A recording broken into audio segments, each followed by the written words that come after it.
Welcome to our Touch of Torah with Rabbi Barry Silver. Today is Tuesday and it's the first day of August.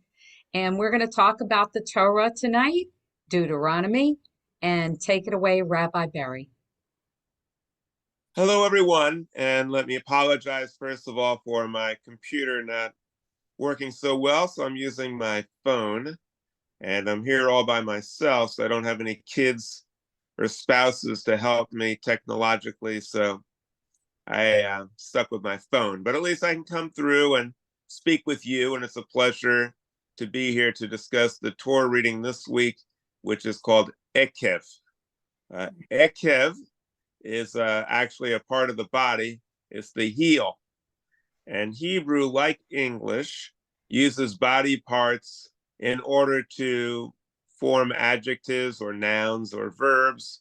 Like, for instance, we might say that we're going to back somebody in their efforts or back them up. Or we might say that something follows on the heels of something else. So ekev in Hebrew means heel, but it also means on the heels of. And the thrust of the passage is cause and effect. If you do these things, then certain other things will inexorably follow on the heels of it. Modern Jews would say inexorably. The Torah says God does it. So if you follow God's ways, then he will make sure that everything turns out well. If you disobey him, he'll make sure that things turn out very, very badly. And so he has some dire warnings and some blessings. And it's the type of God that is the way that we would envision a parent dealing with a 3-year-old. Listen to what I say, and I'll reward you. If you don't do the right thing, I will punish you. It's not until later on in Jewish history and morality and ethics that our people decided that perhaps we should have an internal type of conscience, which causes us to want to do the right thing because it's the right thing to do, not necessarily because we're going to get rewarded or we're afraid we're going to get punished if we don't do it. But at this stage of our moral development in the book of Deuteronomy, it's ekev, cause and effect. The warnings are rather dire and somewhat humorous. It says that if you follow all of God's ways, then every single person, every Jewish person will be fertile, and every animal that belongs to a Jewish person will also be fertile. If you do the wrong thing, then they won't be fertile. Obviously, fertility was attributed to God. In Greek mythology, there's a fertility goddess. But here, the God of the Torah does all the things. He makes fertility and makes the crops grow and makes it rain and makes everything happen.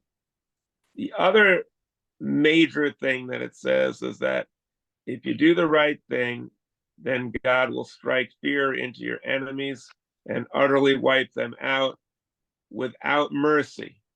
There's another thing that Jews today, most of them, have outgrown and don't really look forward to a time or don't wish to have a God who's going to wipe people out without any type of mercy. That's not really something that we aspire to. We'd prefer getting along with everybody and living in peace. But in those days, if you did the right thing, your enemies would be wiped out and we would occupy the land of Canaan. In order to put a nice spin on it so it doesn't seem quite so harsh, the Jews believed that the land of Canaan was the promised land. It was holy ground, and therefore the only ones who should be there are people who worship the right way. So it wasn't really so much xenophobia, like we hate them because they're different.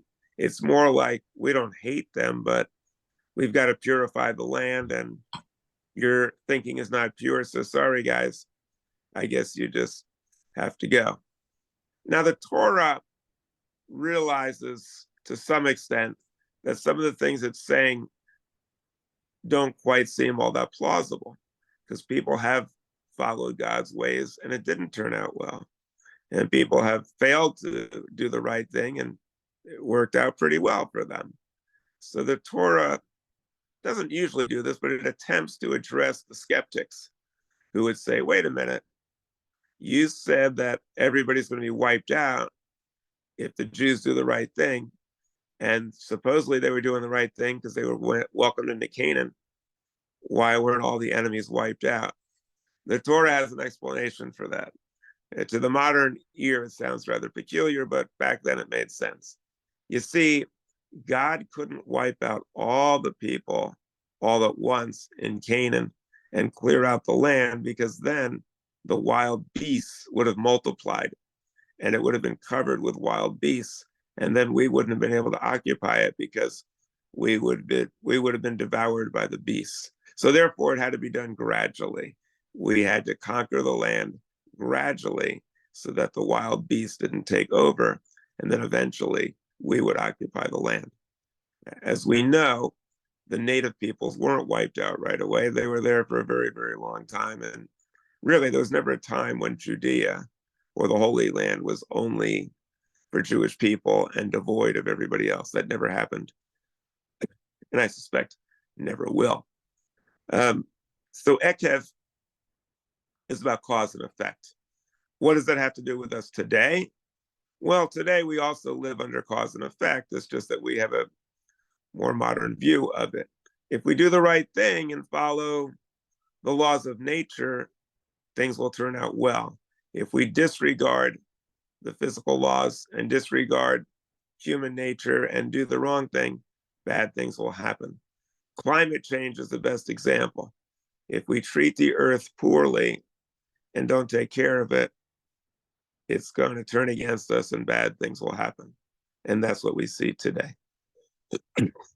So that's pretty much the thrust of EKEV, very important passage when interpreted in a modern way, because this is very, very important cause and effect. If we treat people well, we'll have a good life. If we're loving to other people, usually things will work out well. If we work hard, we'll get a good result. If we're lazy and do the wrong thing, eat the wrong thing, drink the wrong thing, bad things will probably happen. So that is EKEV in a nutshell.